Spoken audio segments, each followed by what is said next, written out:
আগেকার দিনের মা ঠাকমারা যেভাবে হাতে মেখে চিকেন রান্না করতো সেই চিকেনের কিন্তু দারুণ স্বাদ ছিল। সেই চিকেনের রেসিপি আপনাদের সাথে শেয়ার করছি। 3টে বড় সাইজের পেঁয়াজ এইভাবে কুচি করে নিয়েছি। আদা, রসুন, কাঁচা লঙ্কা, আলুটা এইভাবে বড় বড় টুকরো করে নিয়েছি আর 2খানা টমেটো। চিকেনটা খুব ভালো করে ধুয়ে পরিষ্কার করে নিয়েছি। ওর মধ্যে দিয়ে দেবো পেঁয়াজ কুচি আর কিছুটা পেঁয়াজ কুচি রেখে দেবো। আদা, রসুন, কাঁচা লঙ্কা বাটা দিয়ে দিলাম। এটা কিন্তু একদম মিহি করবেন না।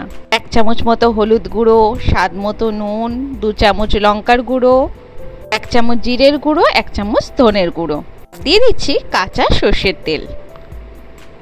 এবার সবগুলো খুব ভালো করে মেখে নিতে হবে। এমনভাবে মাখতে হবে যাতে এখানেই অর্ধেক সেদ্ধ হয়ে যায় চিকেন।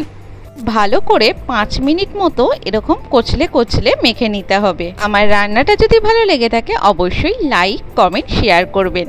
এইভাবে আধ ঘন্টা থেকে 1 ঘন্টা মতো রেখে দেবেন। তারপর কড়াইতে কিছুটা পরিমাণ সর্ষের তেল দিয়ে ওর মধ্যে এলাচ, দারচিনি আর 3-4টে মতো তেজপাতা ওর মধ্যে দিয়ে দেব।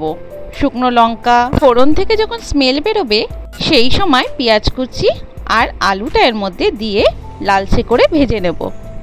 আলু আর পেঁয়াজটা যখন লালচে লালচে হয়ে যাবে ঠিক সেই সময় মাখা চিকেনটা এর মধ্যে দিয়ে দেব।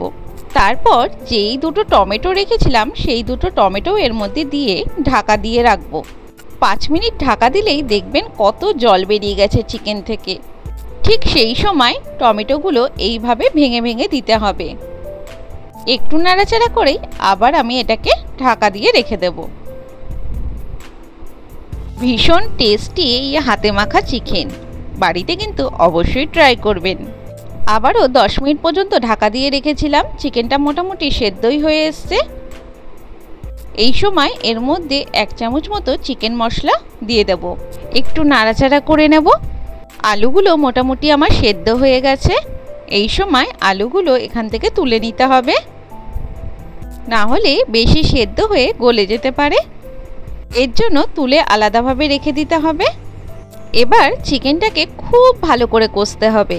যত ভালো করে চিকেনটা কষা হবে রান্নার স্বাদ কিন্তু ততটাই ভালো আসবে। আমি আর একদিকে একটু গরম জল বসিয়ে দিয়েছিলাম। দেখুন চিকেনটা একদম কষা কষা হয়ে গেছে, তেল ছেড়ে গেছে। ঠিক সেই সময় এইভাবে জলটা দিয়ে দিতে হবে। আর যে কোনো রান্নায় গরম জল ইউজ করলে রান্নার স্বাদ ভালো আসে।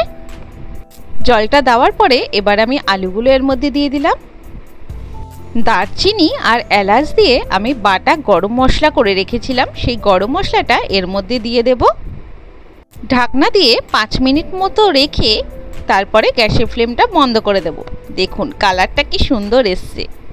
এইভাবে অবশ্যই বাড়িতে রান্না করবেন, দারুণ স্বাদ। আগেকার দিনের রেসিপির স্বাদই আলাদা থাকে। যেরকম স্মেল বেরিয়েছে সেরকম দেখতেও হয়েছে, সেরকম খেতে স্বাদও হয়েছে।